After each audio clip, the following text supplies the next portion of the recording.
Bandwidth for Changelog is provided by Fastly. Learn more at fastly.com. We move fast and fix things here at Changelog because of Rollbar. Check them out at rollbar.com. And we're hosted on Linode Cloud servers. Head to linode.com/changelog. This episode is brought to you by DigitalOcean. DigitalOcean makes it super simple to launch a Kubernetes cluster in minutes. The DigitalOcean Kubernetes platform empowers developers to launch their containerized applications into a managed, production-ready cluster without having to maintain or configure the underlying infrastructure. They seamlessly integrate everything with the rest of the DigitalOcean stack, including load balancers, firewalls, object storage spaces, and block storage volumes. They even have built-in support for public and private image registries like Docker Hub and Quay.io. Developers can now run and scale container-based workloads with ease with the DigitalOcean platform. Learn more and get started for free with a $100 credit at do.co/changelog. Again, do.co/changelog.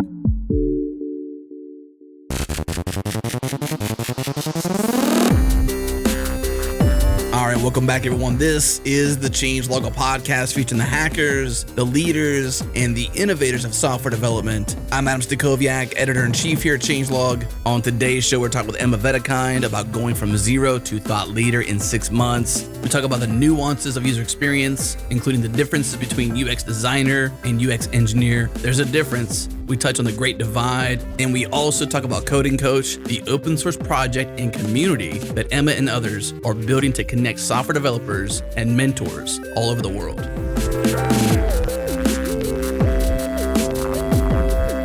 Emma, let's start off with you, an American living in Germany. This is a prominent aspect of your life, as we know, because it's on your Twitter bio. So very important stuff. Tell us a little about yourself and what you're doing over there in Germany. Yeah, so it's funny because I always confuse people, especially my colleagues, when I break out like an American accent on meetings. I'm like, I thought are you German? Because like your English is really good. And I was like, well, thanks. Like I've been practicing for 26 years, so I would hope it's good. No, so I grew up in upstate New York. I did the whole college thing in Albany, and after I graduated, I moved on down to Austin, which is never a place I saw myself living because we all think like cowboys and whatnot. But I ended up loving Austin, and I was there for 3 years. I worked at IBM, had a great time, and that's kind of where I met my husband. He was this German guy living in Germany, like full-blooded German. I have to kind of explicitly state that because people assume that we met in Texas or he's also an American, and I'm like, no, he was in Germany, we did long distance.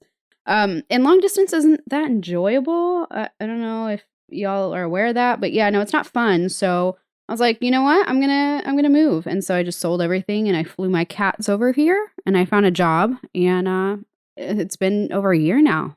Was that a scary move, or was it exciting, or all of the above? Did it take you to build up some confidence, or are you just like, heck, let's do it? Not at all. I am the most indecisive human, I think, on this entire universe. But this was the one thing I never questioned. It was you know what? I'm gonna move to Europe. And I think that we were fortunate because a lot of people in our situation have to have a conversation of who wants to move internationally. But for me, I was like, no, yeah, I'm moving to Europe. I want to travel. I want to, ingest other cultures. Mm-hmm. So it was really easy. The hardest part was job hunting. A lot of companies didn't want to invest in a foreigner because it's expensive. You have to help with the visa process and potentially relocating someone. So I was very fortunate that LogMeIn wanted to take a chance on me, and they actually helped me with the visa process as well as relocation. Where's LogMeIn based out of? They're headquartered in Boston. So they're an American company. We've got offices in San Francisco, Santa Barbara. We have offices also in Dublin and a couple in Germany, Munich and Dresden. So yeah, it's actually quite funny, having so many American colleagues, but me being over here, I always get that question of well, why do you live there? So yeah, it's nice being at an American company too, because if I ever wanted to move back to the US, I think I would have that option. What was that conversation like, getting them to be cool with the whole visa and move process? Was it a big deal? Was it, early in the conversation? It's kind of curious. I've never had that kind of conversation before. With the employer? Yeah, to get them to say, yeah, hey, we'll take a risk on you to move you to Germany. That's no big deal. How did you broach that conversation?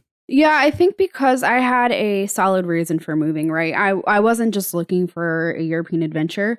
I was looking to move to be with someone I plan to spend my life with. And so I had a little bit more of a reason to spread roots there. And I think that was a little bit more reassuring for them as well. So I was just very honest about it. And I said, my fiance lives there. I'm looking to stay here for the indefinite future. People always ask me like, oh, like how long are you staying here for? I'm like forever. Like I don't plan to leave. Like forever. I would say it was a pretty easy conversation. It didn't work out with some employers simply for the fact that it was kind of a lot for them to invest. And that's, it is what it is. I don't blame them for that. So Emma, we got you on the show in a bit of I guess maybe some serendipity because you happened to find us listening to the conversation Adam had with Eric Kennedy all about design advice for developers, and you tweeted about it. And at the moment that you tweeted something like, this show's great, I'm going to download like 1,000 of your episodes, I was actually on Dev2 reading an article that you had written at the time, and I was Really? like, yeah, and I was like, that's when I responded back. I'm like, well, we gotta get you on the show because you're doing lots of awesome work as well. It's like we both swiped right at the same time. That's so cute. Exactly. Oh my gosh. Group hug. Yay. Oh no, I'm very fortunate to be here. I've thoroughly enjoyed, kind of the setup for your podcast. I love how it's a casual conversation and it seems that everyone's very authentic and everyone on here is very knowledgeable. So I'm flattered. Well, you're definitely well deserved. A lot of the stuff you put out there has helped a ton of people, and that's kind of the thrust of what we love to talk about with you is your writing, your teaching, code coaching, mentoring, etc. One of the things you wrote recently, and you're relatively new to Twitter, but you're very good at Twitter, so we can talk about that as well. You write technical stuff that is used by many. The regex cheat sheet you did recently was massively beloved and useful for many people. So we're just interested to hear about your writing, why you write, how you write, so on and so forth. Yeah, definitely. So let's see. Why do I write? I write because there's a plethora of knowledge out there and I need to acquire as much of it as I can. Not that I need to, I would like to acquire as much of it as I can. And I'm the kind of person who always has to write things down and reference them. So I take blogging. My approach is I write about the things that I'm currently learning in the hopes that they can also help others. Like I refer back to my blogs all the time for references. And it's funny because I wrote the regex cheat sheet because I needed like a cheat sheet or a reference to go back to. And people just assume that now I'm like a regex expert. I'm like, no, like I still don't understand it. This is just, something for me to go back to. And misery loves company. So all of us hate regex or don't understand it. Right. And thus, I think that's kind of why it caught on so much. But yeah, like how do I blog? It's kind of twofold. The first is you can plan out the topics. Like sometimes I'll tweet out polls and be like, what does everyone want to read about? And I generally find that I have a harder time writing those ones because they're pre-planned. Most of the time, what happens is I get this like burst of energy and I just sit down and like bang one out really fast and kind of don't like reread my stuff, which can get me in trouble. Yeah, I get these like spurts of inspiration, and I generally take an hour or so and just publish them quite immediately. So one of the things that I've noticed watching your Twitter feed as a smart vocal woman in our industry is you have a lot of trolls, or it seems like you have a lot of trolls, and I'm wondering if some of these not so thought out posts or just like off the keyboard into the ether has helped with that, or do you have a lot of actuallys happening? So it was more prevalent, I would say, like the last couple of months, but I've noticed recently things have kind of died down for me a little bit in terms of trolling or like, unsolicited messages. I will say there are other very smart, capable women out there who have it a lot worse off than I do. So I am very fortunate currently where I'm at. I do get some, actuallys, and I try to view them as coming from a good place where people really just, want to educate or whatnot. But occasionally, they can come off a little bit malicious. I just generally try to put myself in their position with anything that comes with hate, right? So if I post something and get some negativity, I try not to let that affect me personally, like from the get-go. It can be hard. But you can take that one of two ways. Like you can let that upset you, or you can take that and say, well, is there some truth in what they're saying?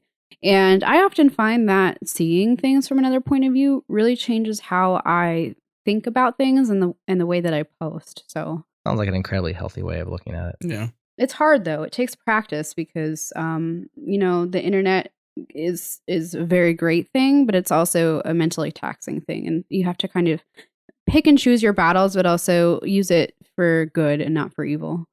Some of that I think is the refining process as well of writing, and not just writing for yourself, even if you are the immediate first audience, but writing for others and publishing, is that you have to detach yourself to a certain degree from your writing, even though you can't, because it's your thoughts, right? You're putting your thoughts on paper, digital paper, and then you're putting them out there to be considered, judged, etc.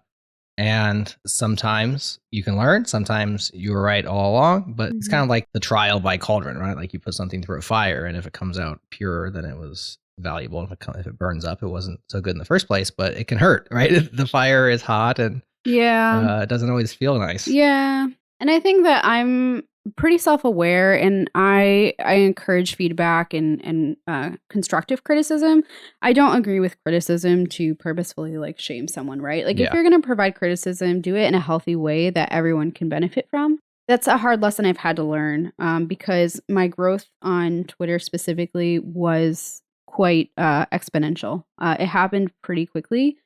And so I kind of had to learn to deal with these kind of situations overnight, and it was hard. Did you have specific goals when you started Twitter, or when you started writing more prolifically? I know you write because that's how you learn, and a lot of it's reference for yourself. But do you look out 5 years and say, I'm trying to accomplish a long-term goal, or is it more, I'm just doing it because I enjoy it and I get these benefits? Yeah, so I have always loved writing to begin with. So I actually almost declared a writing minor in school. It's something I've always loved. And I think that stems from the fact that I read a lot. Like I digest books like it's water. I've always had a voracity for reading. And so I think writing is kind of complementary to that. And when I got back on Twitter, I would say it was August of last year. And it was due to the fact that I was blogging.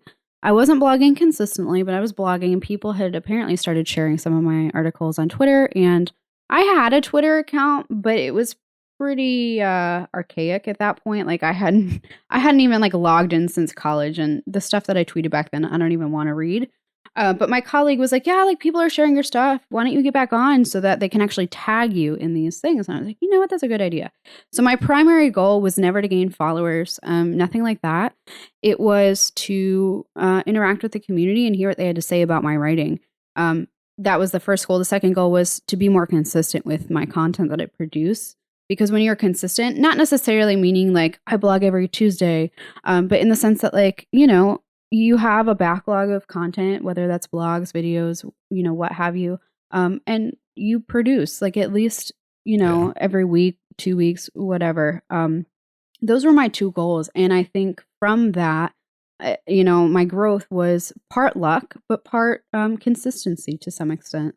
You mentioned books. I saw that you also blogged about which books will improve your career on Dev2. I was a fan of a couple that I've read and a couple that I haven't, so I have to check them out. But one in particular, The Power of Habit, is actually a position of a future show we're doing called Brain Science that's sort of digging back and peeling back the layers of human behavior as it relates to brains and as it relates to science, obviously, and just how do we use what we know about the brain to become better. What do you think about that book in particular, and maybe a couple others you've recommended?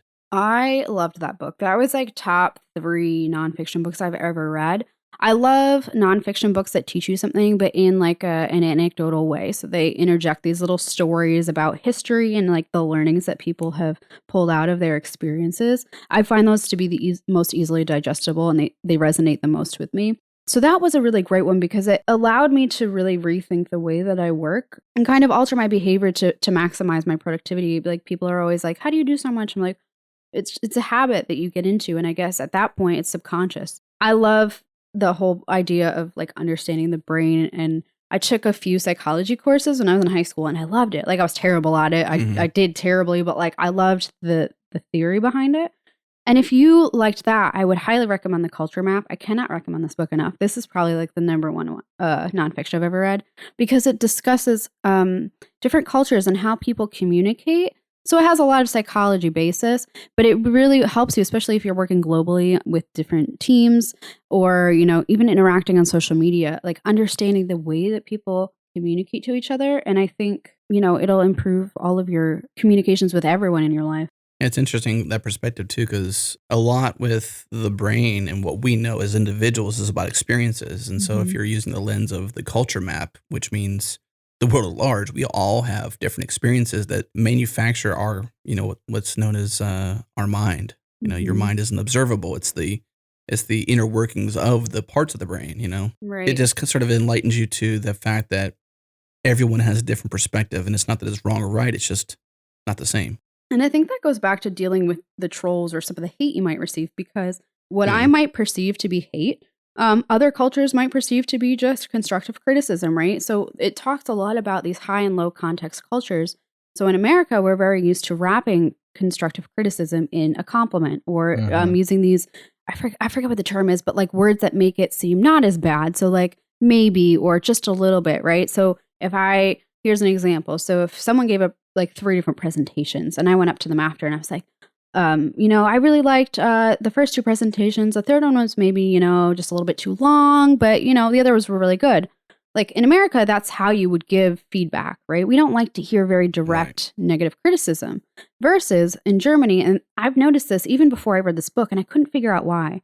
They give very direct feedback because they perceive that to be, the most productive way to share thoughts with someone. And so there would be no beating around the bush there. But then you look at cultures in Asia and they're on a whole different spectrum because they don't give negative feedback from what I understand. They only give positive feedback about the things that they enjoyed and they just omit anything negative. So you have to read between the lines there. It's a little bit higher context. Very interesting. And I would say that helps me in my writing and that helps me digest some of the conversations or comments I get online because, people communicate differently and what I might perceive to be negative might not be the meaning behind the statements. So the first question you get from negativity might be where you're from, because then you can at least contextually place them. Oh, you're in a place where you're a bit more direct or a bit more rude just by culture, not by purpose or malice. Yeah, and I wouldn't even necessarily call it rude, right? Like, so there have been instances on like Dev too where I'll write a blog and someone will leave a comment that I perceive to be rude, and I'll write back, like, I appreciate your comment. Like, you could have been a little bit more respectful about it, and they'll reply and say, "What did I say that wasn't respectful? That was definitely not my intent." And so I wouldn't. So like, what I perceive as rude, they just perceive as like natural communication for feedback. So I try to see, all these interactions through like rose-colored glasses. And obviously there are instances where people are just malicious. Right. But, understanding the way that people think and communicate definitely helps you differentiate. I can tell you're a UX designer based on your book list, though. Why is that? Well, I mean, it's all about understanding human behavior, right? That's pretty much what user experience is about. It's about desiring a pleasant or a, efficient workflow, whatever. And you care about, things like behavioral economics and, just little interesting tidbits that seem to just simply be, you might just think she's a designer or he's a designer. Well, meanwhile, they really care about these nuanced details that almost no one else pays attention to. Yeah. And this whole UX engineering role is so new, right? And I had like this personality, like identity crisis almost because I am an engineer and I really love everything technical. I'm classically trained in that. However, I always felt this like longing to do more creative work, more like psychological or design oriented work. I just never had formal training. I really got into design when I was working at IBM on the design team. I was working with researchers and UX engineers, UX designers and visual designers. And I picked up a lot of knowledge there. And it really got me thinking like, why is this not a represented field?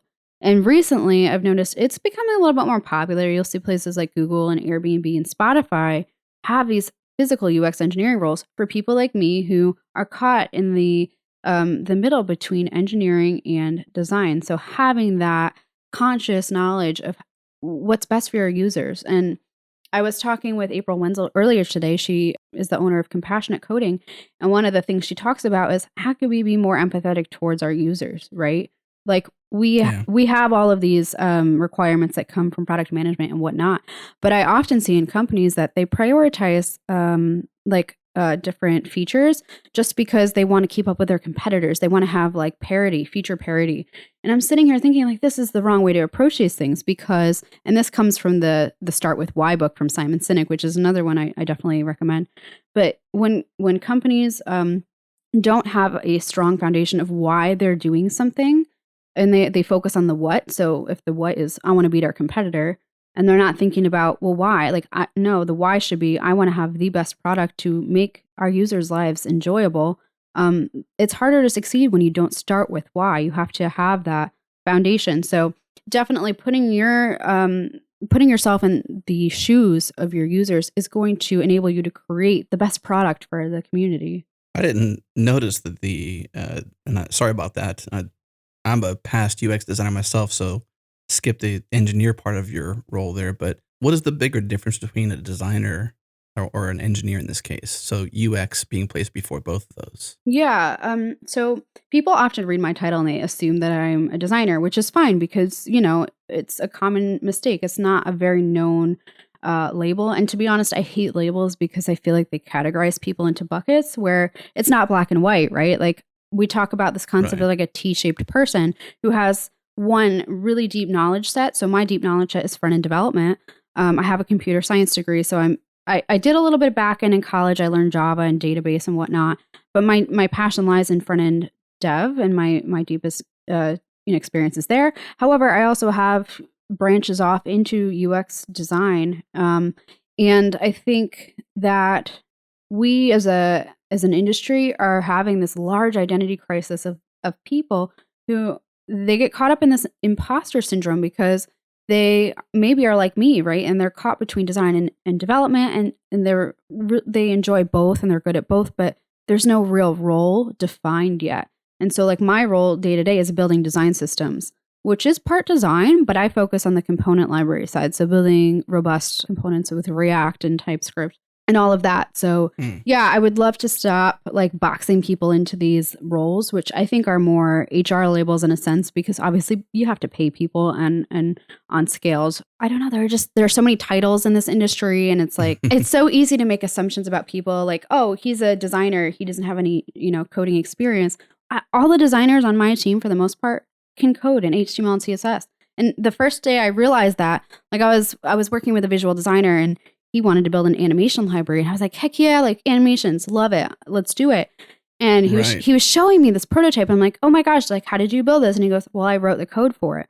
I'm like, what? And he was like, yeah, I was a developer before. And then I moved into like a visual or UX designer position. Well, we see designer in someone's title or we see UX in someone's title and we assume that they can't code. And I hate that kind of like gatekeeping mentality of like, well, if you're not a software engineer, if you're not a software developer, like you're not good at coding. Like you can't code, right? I'm like, oh my gosh, I hate that. Yeah.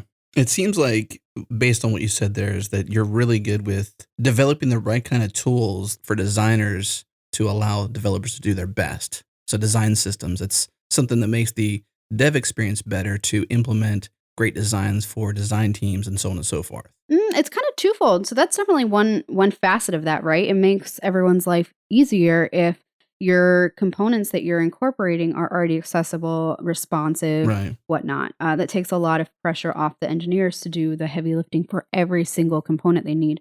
But the second part is, at the end of the day, we're not delivering a library. We're delivering a consistent experience cross-platform that's accessible to everyone. And I think that's the real benefit of having a design system in place is your users, regardless of who they are or their circumstances, all have a great experience across all of your platforms. And that's the benefit that you really should be getting out of these kind of design systems. So I'm very fortunate to be in a position where I can enable that and facilitate that. Well, it's almost like I kind of come up into some of this when I met Chris Epstein, one of the fellows behind SAS and Compass. And I didn't really understand it at the time, but I was like, wow, like here's somebody who really thoroughly understands design, thoroughly understands programming, thoroughly understands these things that really enable me as a designer at the time to need certain kind of systems to build these things, but didn't have the tooling in place at the time. So it's like you kind of allow the design side to dream and, all this stuff, and the engineering side, the freedom to implement freely what they design and vice versa. to get the best output for a positive user experience. Right. Yeah, definitely. I think we need to do better working across this divide. And I think that's what this role that I'm in now, this UX engineering position, allows, is to bridge the gap between engineering and design, because they go hand in hand. They're complementary, but often they're so siloed from each other, and that causes like discrepancies in your UI. Is the silos because of the you are a designer, you can't code stigma? I think subconsciously that might have something to do with it, because we all have subconscious biases. And I would love to change those subconscious biases. But I think part of that comes from, we all like to pretend we practice Agile, and yet we fall into Agile fall, where like we get these we get these requirements from product management, like, okay, we've got a story. And the typical engineer mindset is, well, I'm not going to start coding this until we've got a high fidelity design. And so becomes this like linear waterfall handoff still. So there's no real time collaboration going on in a lot of companies. And I think that's the biggest problem. I had to chuckle there because I'd never actually heard Agile fall before. Jared, have you heard that before? No, I've probably done it, but I've never heard it. I had to laugh out loud on that one. I was like, I never heard it before. That's amazing. I mean, that's unfortunately what happens in most companies. Agile's hard. Like it's all the rave right now. It's in the same category with like blockchain and Bitcoin and all those like buzzwords, right? Really? Well, no. I'm saying in terms of like buzzwords. Like it's a very like like popular thing to say. Like your company does Agile, right, and has Scrum. But very few people execute that correctly, and I think that leads to Agile fall. We all have good intentions. We feel when we say Agile, right? And then we attempt, and then for some reason, somebody, somehow, some way, some org messes it up, and it becomes Agile fall, which I've never heard of before. Mm-hmm. I think isn't Agile fall what comes after Agile summer? Whammy. Ooh, dad jokes. That's the wrong podcast for that, Derek. Trying to lighten things back up. Hey, quick cross promotion. If you like this conversation about the front end divide, we've done 2, I think, pretty good episodes of JS Party on this, the deep dive into the divide in the front end space, and why it is there, what we can do about it, et cetera, et cetera. JS Party 61, hear from Seuss Hinton, K-Ball, and Nick Nisi, and then also JS Party 67 with Chris Coyer, who wrote the Great Divide blog post, as well as Seuss again and myself. We'll link those up in the show notes. If you like this conversation, you will love those.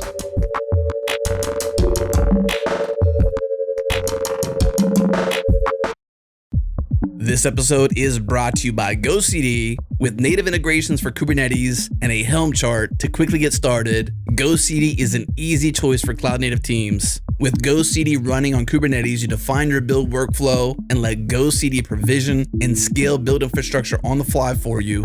GoCD installs as a Kubernetes native application, which allows for ease of operations, easily upgrade and maintain GoCD using Helm, scale your build infrastructure elastically with a new Elastic agent that uses Kubernetes conventions to dynamically scale GoCD agents. GoCD also has first-class integration with Docker registries, easily compose, track, and visualize deployments on Kubernetes. Learn more and get started at gocd.org/Kubernetes. Again, gocd.org/Kubernetes.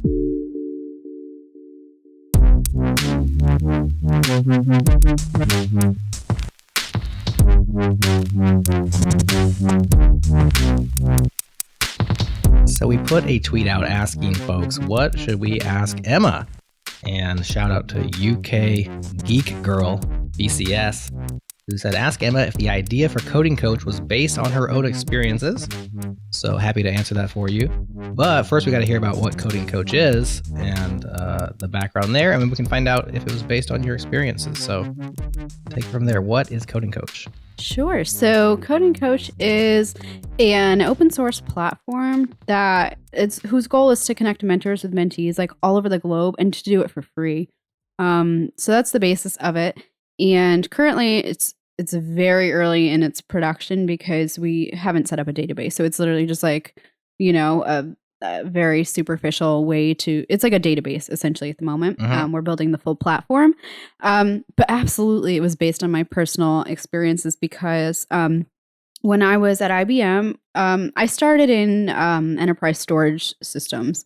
So coming out of college, I had a computer science degree and I had primarily learned Java. And then quickly I had to switch to front end before I started my first role. I was actually hired as a back end dev and then I got put on front end and I was like, oh, that sounds cool. Like making websites. Nice. HTML is easy. And then I got to work and it was like, oh, I was so overwhelmed for the majority of a year. And so I worked on that for a year and a half or so. And then I moved on to a design team. And this was great because I got to be a little bit more autonomous with my tech choices. So I chose to learn Vue and use that to build websites for quantum computing, which was super cool. Except I didn't have a mentor. Like I was the only dev on my team and I had no one. I had asked someone at work who I look up to in the industry if he would be my mentor. And that was my first real experience with mentorship. And it turned out really well. And it was something I was always passionate about. I was like, well, we need to make this available for everyone so people don't get stuck in this rut like I did. And I actually held a workshop at IBM and I had a small little cross-functional team of volunteers. Jason Langsdorff was one of them. People are always surprised. Like we actually worked together at IBM. He was originally on my small team for this mentorship thing.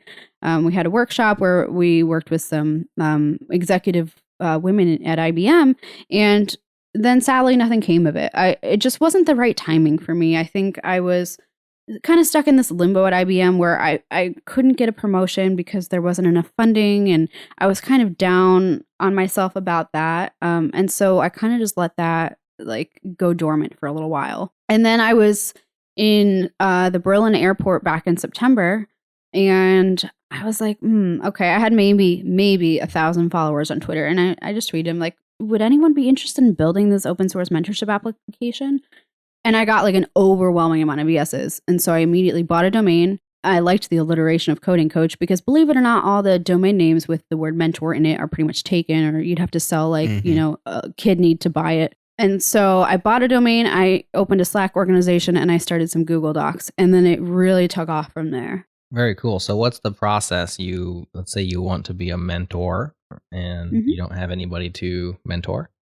Codingcoach.io, as you said. Do you just go there and put your name on a piece of paper that says, hey, I'd like to mentor? How does it work? Yeah. So for people who want to become mentors, first of all, I was like pleasantly surprised by the amount of people who will donate their time for free to mentor someone.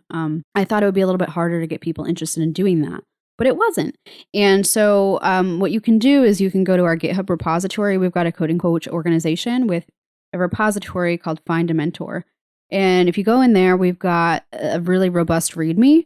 So currently our mentors are based out of a packaged JSON file. Not ideal, but we're working on getting our database set up at the moment. And our community has created this really cool CLI tool. So you just you run it and you say add new mentor and you fill out the prompts. Really well done. I'm really impressed by it. And at the end, it opens a pull request for you. So that's the process to become a mentor. And currently we don't have a vetting process. So we wanted to get as many people on this platform to begin with. We didn't want any barriers to entry, which, people are like, well, how can you justify know if someone's good at mentorship? And well, one, I've produced this mentorship guidelines document on Google Drive that really outlines how to be a good mentor and what that really means. And two is everyone has something to offer, right? Like just because someone might not be an expert level developer doesn't mean they can't provide guidance in a certain area. And so for this first iteration, there's really no vetting process. But, in the future, like when we have our full platform built, we'll revisit that idea because, I don't really want any barriers to entry for someone to be a mentor, right? I don't want to have like this gatekeeping thing. But instead, maybe what we'll do is add like a review process where the mentees of that person can go and recommend them or leave reviews to encourage other people to, to go to them for a specific skill. I wish I had read this guide beforehand because I'm so in the dark about it. What are some of the details from it? So we have different guidelines for mentees and mentors. Typically in this type of relationship, while you can learn from each other, so it should be a symbiotic relationship, the mentee is really responsible for producing the majority of the content for the meetings, right? So firstly, a mentorship can be weekly, it can be bi-weekly, monthly, ad hoc, whatever fits your needs. It's all dependent upon your goals. The mentee should have, in theory, defined, I would say 3 to 5 tangible goals that they want to improve. So I get a lot of messages from people who are saying, hey, will you be my mentor? And that's the message. And I'm like, okay, hey, like I'm happy to help you, but like what skills are you looking to improve? Right. And sometimes they say, I want to be a better front end dev. I've gotten people also that are like, I want to be great at Node.js. And I'm like, well, first of all, I don't know Node.js. So like, it's in your best interest to go find someone who's an expert in that field. Cause like, I really wouldn't be beneficial to you. But if they want to, if they come to me and it's very vague, I always ask them for like 3 to 5 tangible goals that they can check off. And I find personally the best types of mentorship have to do with building something. So my first mentorship at IBM was, okay, well, you don't have a portfolio, so let's use building your portfolio as a way to build up your skill set with Vue.js. And so that I found was the most beneficial, where each week, like I would have checklist items to say, okay, I need to get the navigation done this week, make it collapsible and responsive and all that stuff. And then we'd do a live code review together. And that would be really useful for me. But some people also just need to get better at technical interviewing, right? It's a skill we need to work on. And so another way to do it is like mock interviewing with a mentor. But really, it's all on the mentee to make sure that they have those tangible goals outlined and that they're prepared to like do the majority of the work to make sure those meetings are, used to their full potential. What's the process for a mentee to find the mentor? Can a mentor have several mentees? Is there any constraints at all? I know you said there's really no barriers to entry, so maybe there's no constraints either. Mm-hmm. Yeah, so the way that we have it set up now is you can go to mentors.codingcoach.io, and we've got some filters on there. So you can filter by geographic location. Language is spoken is one we will have added very soon. You can filter by technology or language that you want to learn. And then from there, you just go and you look through the mentor list, and we've got this little contact section at the bottom with their preferred method of contact, whether that's email, Twitter, Slack. And they just reach directly out to them. And we're in the process of adding this getting started guide to our page, because at the moment it's just like a static page and there's no real call to action. So there's an issue open on GitHub to improve that. But ideally in our full platform, we would have like this matchmaking thing, right? Like we were joking about Tinder at the beginning of this, but really this all started with like Tinder for mentorships, right? Like I know what I want out of a mentorship. I want someone perhaps who's a female, who's maybe not in the technical side, but maybe more on the design side. And I want them to be in my time zone. And I input that criteria and it'll generate some matches for me that, with an algorithm that we develop will match what you're looking for. Right. So that's the ultimate goal, is essentially Tinder for mentorships. And ideally, we would provide a communication platform through our site. But yeah, currently it's just, we wanted to get this MVP out here so people could start finding someone, right? We didn't want to keep putting it off. No, we'll get a database out there for people to use while we're building our full platform. I like what you said too, though, about the guide and the fact that or someone reaching out to you saying, hey, can you be my mentor? And you're like, well, in what way? Providing the framework for a mentor and a mentee on how to be good at both. As a mentee, what should you bring to the table? What should be some of your desires, and kind of help them articulate that, because connecting people to other people is not exactly dramatically hard. There's obviously some difficulties in there, but the hard part is how to get them to mingle well.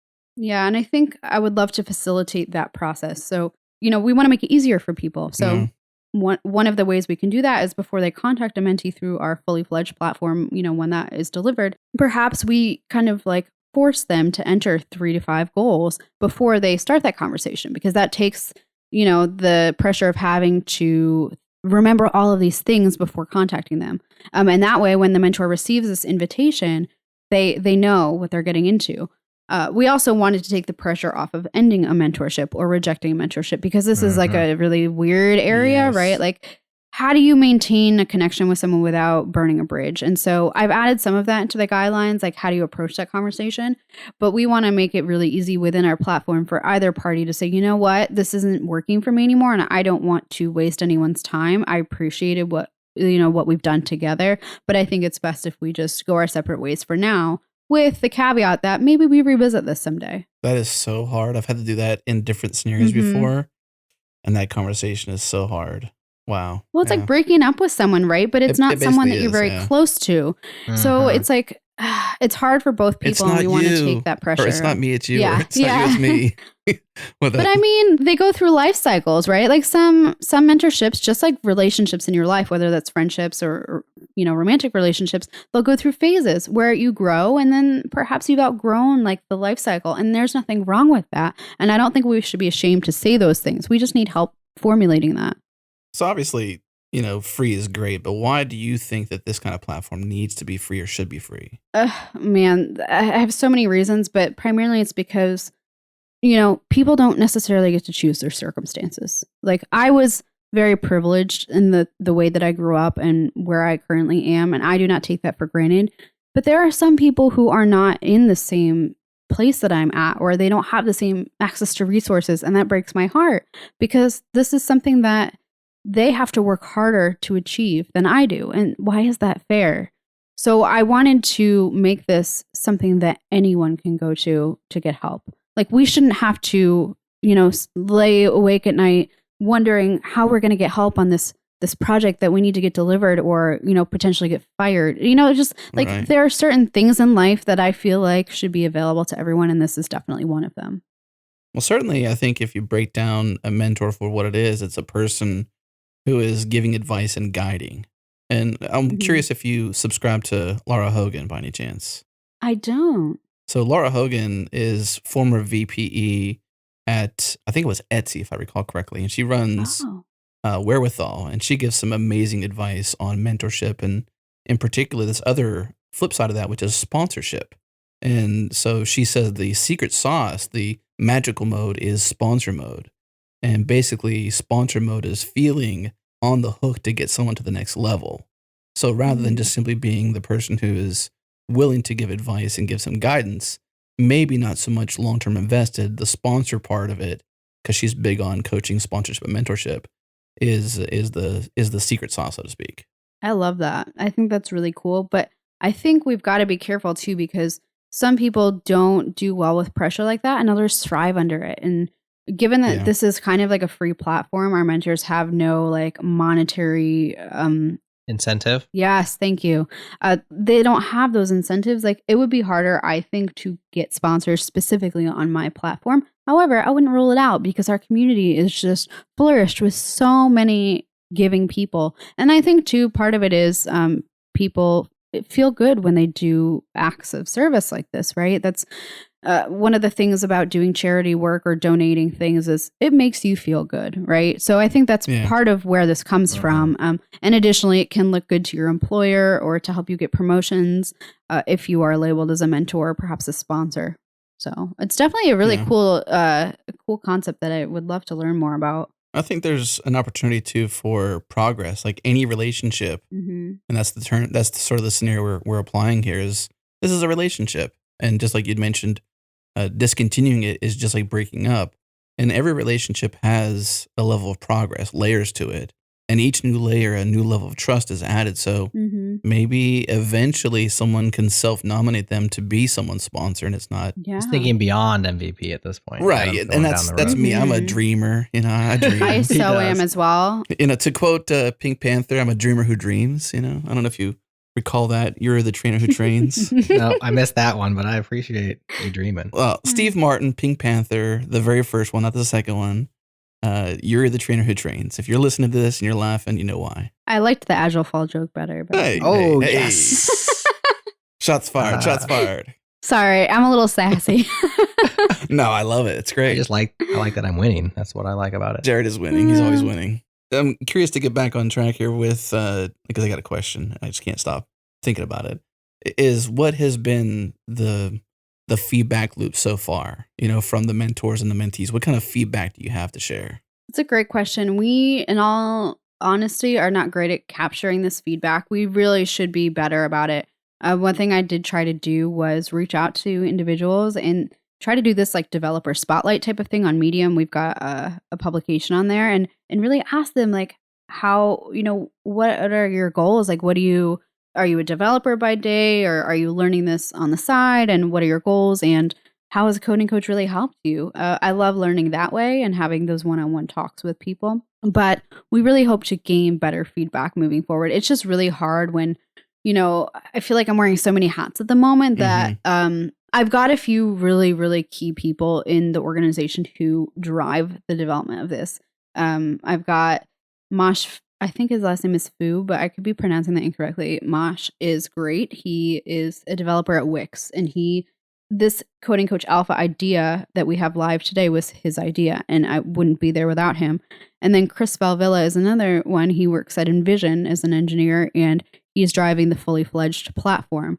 And so they take a lot of responsibility onto them, but I've fallen short on the capturing feedback part. And it's definitely a discussion in our Slack organization. I would say for the most part, we get a lot of feedback through Twitter as well as in our Slack org. But for the most part, it seems really positive. I mean, I haven't seen anyone. The only negative thing that's come out of it is it can be a little overwhelming when you get so many messages. And I have been on that end myself where I get a lot of emails and I feel bad because it's ironic, right? Like I created this mentorship platform and I'm a horrible mentor at the moment because I'm so busy that I feel bad I can't devote so much time to everyone. If you have suggestions on how to capture feedback, I would love to hear them because that's something I still am a little bit unsure about. Yeah, I'm always down. That's what my favorite thing about some of the things I do here, besides just talking to a microphone, is to really kind of hear different challenges and different problems and help people find unique ways around them, because different perspectives always provide different paths. And nothing I love more than like just dreaming with somebody. And it's even cooler when you're not on the hook to do the work, because you can give some really good advice and be like, and it's your work to do, which is, at the current state though, is the path to connecting with someone. Is it going to mentors.codingcoach.io and clicking on their email, their GitHub, or their Twitter and personally reaching out? Or is there a platform level thing that's enabling these connections? No, it's very primal at this point. You just directly reach out to the person. And I've seen so many like messages, even through Twitter, people will tag some of the mentors they see and be like, hey, will you mentor me?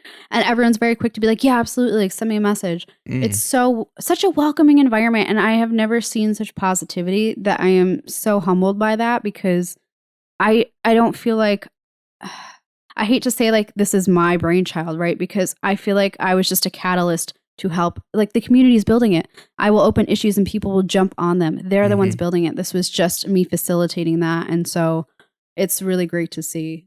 I love it. I think I said it before. I'll say it again. I think this needs to be in place. I think connections. And I love the fact that it is free, that it is accessible to anyone. I have some concerns about sustainability, but hey, that's what you always have whenever something's free. Like, how do you manage it long term and it not be a burden or a bear on somebody?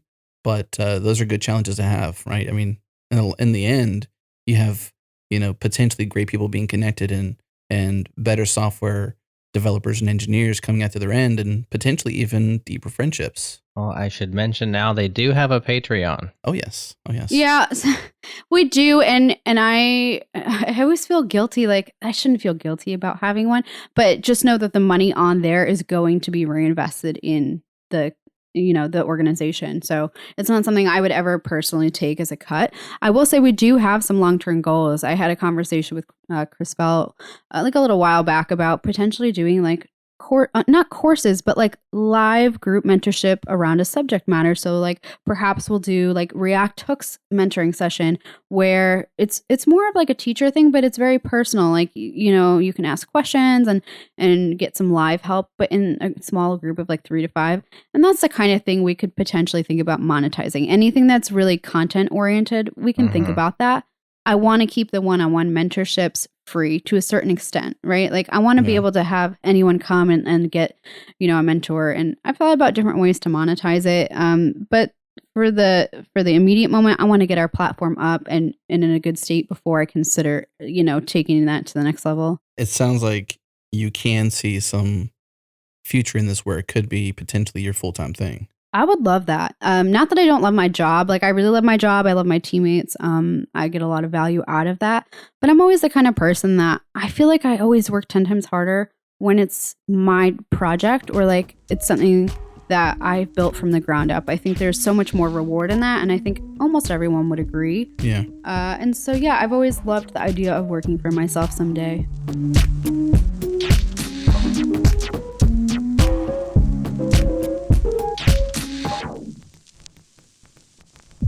This episode is brought to you by our friends at Rollbar. Move fast and fix things like we do here at Changelog. Check them out at rollbar.com/changelog. Resolve your errors in minutes and deploy with confidence. Catch your errors in your software before your users do. And if you're not using Rollbar yet or you haven't tried it yet, they want to give you $100 to donate to open source via Open Collective. And all you got to do is go to rollbar.com/changelog, sign up, integrate Rollbar into your app. And once you do that, they'll give you $100 to donate to open source. Once again, rollbar.com/changelog.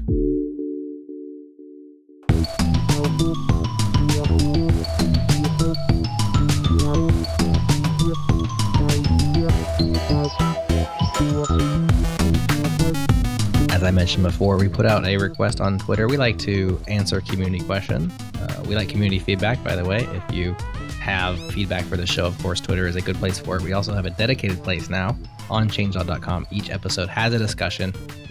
All guests and hosts are on that discussion. So if you have questions for Emma or for us, or if we forgot to say something that we should have said, please add your comments there. We appreciate them. That being said, we do want to answer a few of the questions that were asked on Twitter. So let's start here. This is from Shrish Bahat. Hope I got that right. Shrish is the name. Shrish Bahat is the handle. Wants to know about the life in the day of a UX engineer. So I assume that means your day job at LogMeIn. Mm-hmm. What's your day look like? So the best part about switching to the design team is I have substantially less meetings. So my days are typically a lot freer. So typically I come in, it depends on the day, but sometimes they give us free breakfast. Like I might start out with like a coffee chat with my colleague and get some free breakfast, which is usually pastries, which I should probably stop eating. And then probably around 9, I sit down and it depends what my goals are for the day. So the past week, I've just been taking online tutorials. I need to brush up on some skills because I have a lot of skills that I need to deepen, specifically like Webpack and deeper React knowledge. So that's what I was doing the last week. But normally I would work on building a component library or perhaps updating some documentation. And later in the day, we might have a touch point with my small design team to discuss like my status and where I'm at and if we need to update any priorities. But in general, the days are pretty free, and it's nice that I get the chance to really make my own schedule that align with our goals. Here's a follow-up question from Shrish as well. We were talking about Coding Coach previously. They say, what is your coaching style at Coding Coach? Yeah. Got a style? I would say I'm personally a little bit more asynchronous because I have so many commitments to things. I don't have a ton of time to sit down and devote like 30 minutes or an hour to physically talking to someone through like GoToMeeting or Skype or whatnot. So typically my mentorship style is asynchronous, where I say, send me a list of your goals, and then we kind of revisit it revisit like our plan from there. So some people just need access to resources, like need help finding tutorials to watch and blogs to read. Some people, I haven't gotten anything other than that, but were I to get someone who needs a little bit more help, like developing a project or maybe tweaking a design, I would do what I had mentioned earlier with my previous mentorship experience, maybe create a project, right? Like build your portfolio. And do that in phases. So step 1 is design it. And step 2 would be, all right, let's build all the HTML for it. Then let's add some CSS and then add some JavaScript if necessary. So that would be my ideal mentorship style. My mentorship style is usually I just roll my eyes and I say RTFM and then I hang up with the call. What does that mean? RTFM? That means read the effing manual. Oh my gosh. I don't understand all these acronyms. Statement. It's not a nice response. No, it's not very nice. And I don't do that. I'm just Jared doesn't recommend it either. It's kind of like, does you guys remember Nick Burns, your company's computer guy? Do you guys remember that from Saturday Night Live back in the day? No. Jimmy Fallon played a stereotypical IT computer guy. And then everybody else played, typical business people sitting in their cubicles, and they, their computer doesn't work right, and they always call him over, and they're trying to use like I put the thing in the Excel spreadsheet, and I just don't like. They're trying to ask him nicely to help them with their computer, and he's just insufferable, and he's like, move, and he like pushes them out of the way, and like does it all. Okay. Remember them? The move set it off for me. I do recall. Yeah, it now, yeah. Move. He like pushes them out of the way, sits down, and like types real fast, and it's fixed. The worst mentor ever. Yes. Speaking of, then it sounds like maybe that's accessibility related to some degree. Ooh, good segue. So Sharice's second question is, how do you design while keeping accessibility in mind for all your users? So I have to admit that I'm all for Ally, except for I'm so far from it lately that I don't know the best places to step in and provide accessibility. Yeah, I love accessibility, and I would say I have pretty good knowledge on the subject, but when I physically design things, I always for some reason lean towards colors that are not accessible. Like I love low contrast for some reason. And so every time I make a design, I'm like, oh, it looks great. Like, let's build it. And someone's like, well, that's not accessible. Well, actually, that's not accessible. And I'm like, I know you're right, but like I don't want to believe it. So yeah, I struggle with color contrast and font ratios specifically because like your users need a specific base pixel size in order to be able to legitimately read these things. So when you're designing something from the design side, not the coding side, but when you're physically designing something, you've got to make sure that your text is legible. So you really shouldn't have primary text that's less than 16 pixels. I think that's the new standard. It's either 16 or 14. I can't remember. Any like secondary content like footer notes or things like that can be a little bit smaller, like 12, I believe. But make sure that your font is readable, that it's not too crazy looking, because I've seen some crazy fonts that just, sans serif is in general the best, most easily readable font. And in terms of color contrast, make sure that, don't forget your hover and focus states, because, if like one big thing that I see devs do all the time is they remove the browser outline on focus, like tabbing. I do that every time. I do it too, and I shouldn't do it. But if I'm a user and I look at a web page that's been tabbed through, I should instantly be able to tell where the cursor is. Yeah. And that's a big problem I see in a lot of sites. But it looks so ugly. I know. It ruins the design. That's what I say to myself inside when I remove it. I'm like, I know this isn't right, but this is why, and it gives me reason. And, I know. And it's not okay. I don't condone it, but I also do that myself. I just make sure to replace it with something that looks a little bit better and is clearly obvious.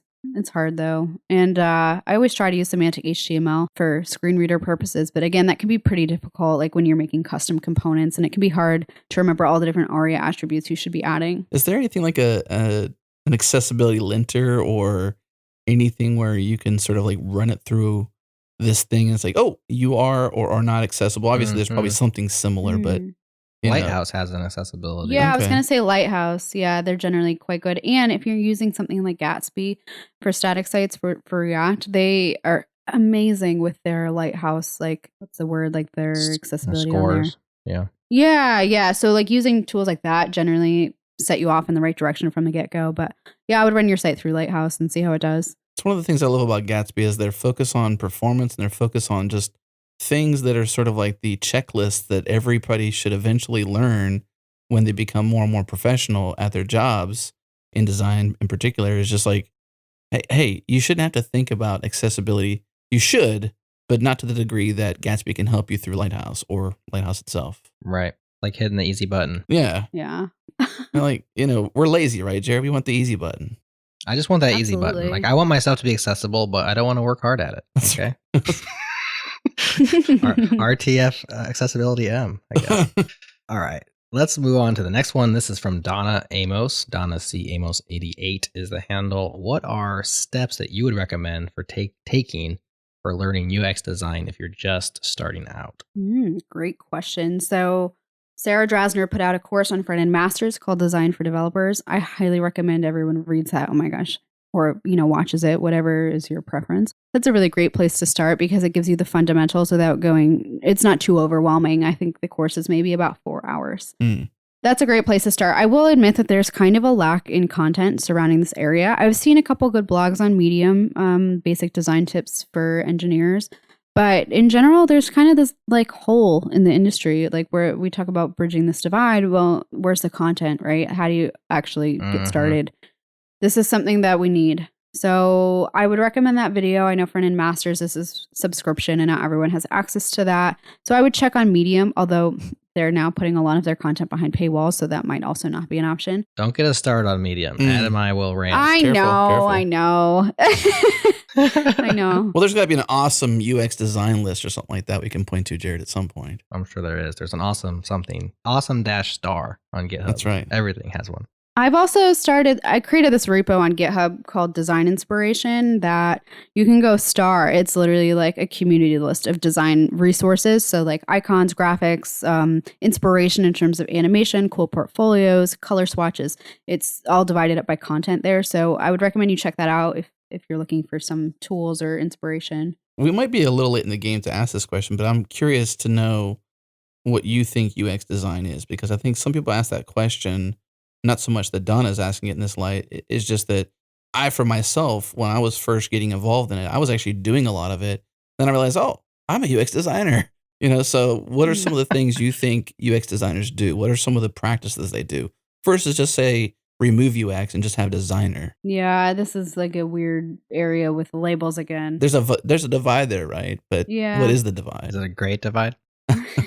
I think that anyone who considers himself a designer has, to some extent, some visual skills and some UX skills. And by UX, I mean the ability to empathize with users and understand, again, human psychology to a certain extent. So one example of this is I saw a conference talk that was really cool, and it had described whether we should do buttons with square corners or with rounded corners.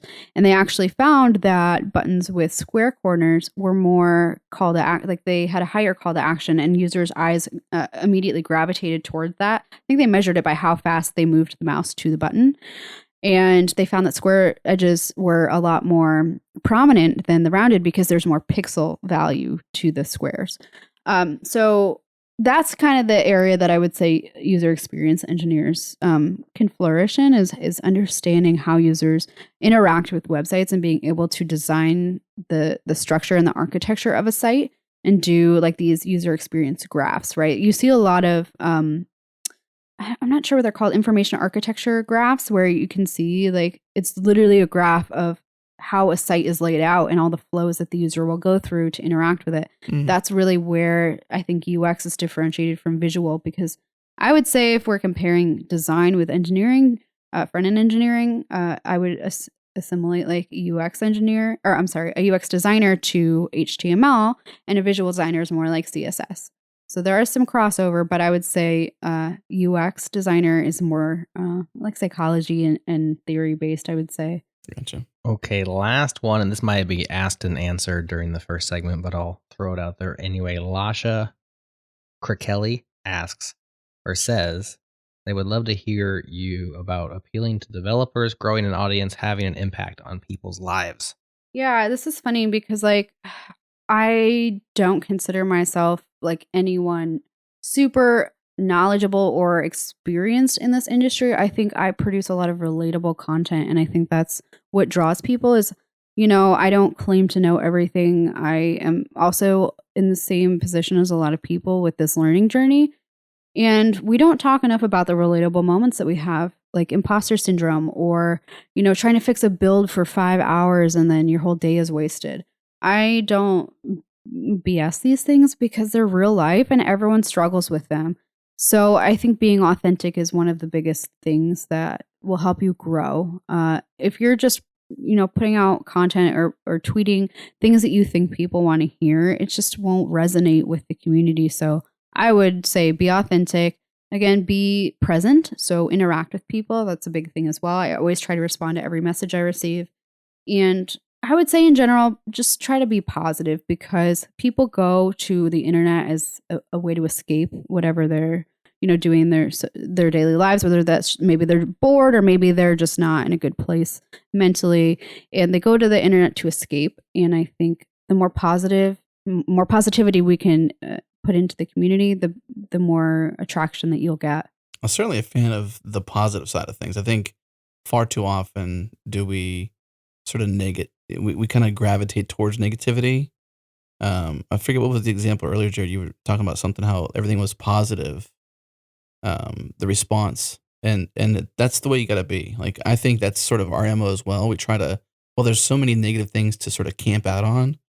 We try our best to shine the spotlight on the things that are positive, even in negative situations, because there's always some good return, even from negative situations. It takes some patience and whatnot to see it, because it's not always very clear. Yeah, absolutely. I like to turn any, what I would call a negative situation into a positive experience if possible, but it takes practice. It's definitely not easy. Mm-mm. Well, that's the lightning round at you. Thanks so much for joining us. Hey, any final thoughts or words from you or shout outs before we call it a show? I don't think so. I think I really enjoyed my time here. I'm glad that our date ended up well. And We'll have to have a second. I'm excited to hear more about this, this podcast that you guys are going to be producing about, what did you call it? Brain science. Adam, brain tell him science. a little bit more. Tell her some more. Okay, so I wasn't sure if brain science would be a good title for it because it's literally called brain science. But I thought, well, because we have computer science, it would be somewhat punny and tongue in cheek that we'd call the show brain science because you have computer science. And I thought, well, hey, our audience is primarily software developers and the curious. And so I thought, well, let's just call it brain science. And so you consider computer brain. Yeah, it's exactly. That'd be the other option. Did I consider computer brain? Yeah. No. Okay. If I did, it was a joke. That sounds terrible. That sounds terrible.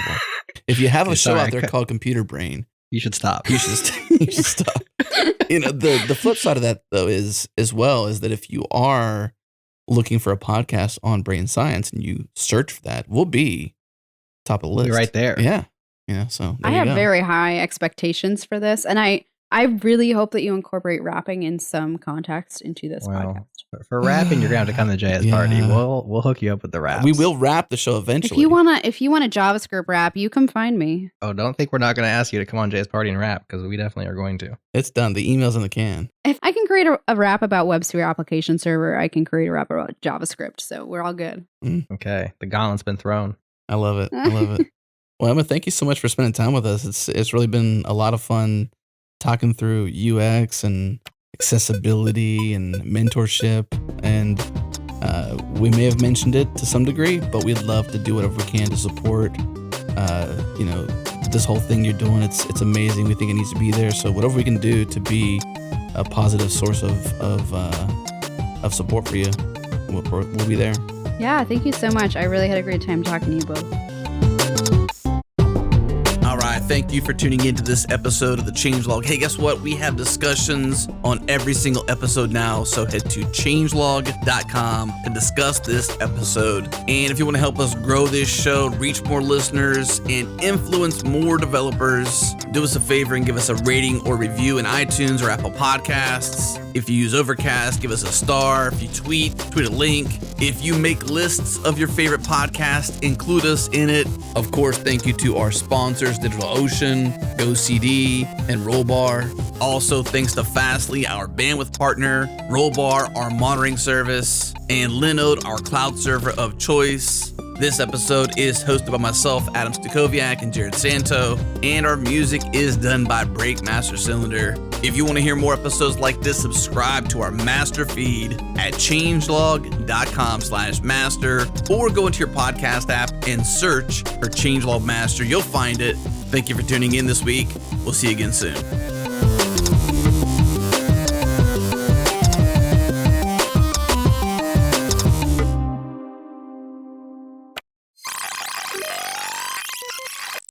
Winner, winner, chicken dinner, you have won again. Yes, that's why you listen all the way to the end of the shows, because we give you previews of what's coming up. And as you may have guessed, we have another preview of our upcoming show called Brain Science. This podcast is for the curious. It explores the inner workings of the human brain to understand behavior change, habit formation, mental health, and the human condition. This show is hosted by myself, Adam Stakoviak, and my good friend Muriel Reese, a doctor in clinical psychology. It's brain science applied, not just how does the brain work, but how do we apply what we know about the brain to better our lives.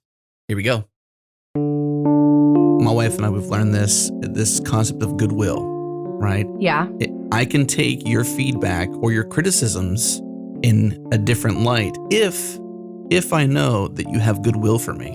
Yep. Meaning that you're not trying to harm me, that you are for me, not against me. And sometimes change, as we all know, is painful and can be painful. So sometimes the necessary feedback and or criticism that can influence that change can also be painful. But I can accept it differently if I know Right. that she or they or whomever is in the scenario with me has goodwill for me, whereas if you know that they're not for you, then you obviously take it a whole different way. And that's an okay thing. But we often are, in relationship with people that are giving us crucial feedback, and we need to have that kind of that lens. Like, it was significant in our marriage to understand, hey, I know there are times when you give me feedback, I am not happy about it, but I know you have goodwill for me. So therefore I calm down, I listen, I take that in and I process it, whatever, but I take it in a different way because I know that she's for me and not against me.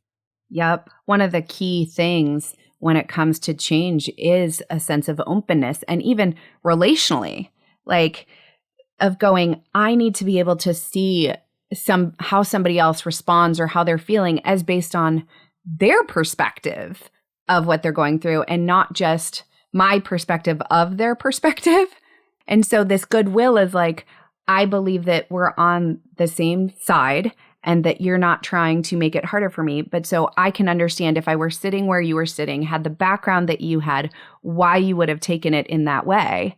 And then I can provide an opportunity to clarify or create more connection, even when it doesn't feel good. And I honestly think this is so much of what's missing in people's relationships. If I look at relational interactions through the notion of conditioning, wherein I get a sort of hit of dopamine, feel good feelings because I went to a person, I had a conversation that didn't necessarily feel good, but there was openness on both parties to hear one another's perspective, that it actually then reinforces like, oh, when I go and I have this exchange with people, I feel better. So now I'm going to go and engage with other people and get the feedback, even if I might not like the feedback, because now I'm buffered and I'm not alone in this, and somebody else sees my world.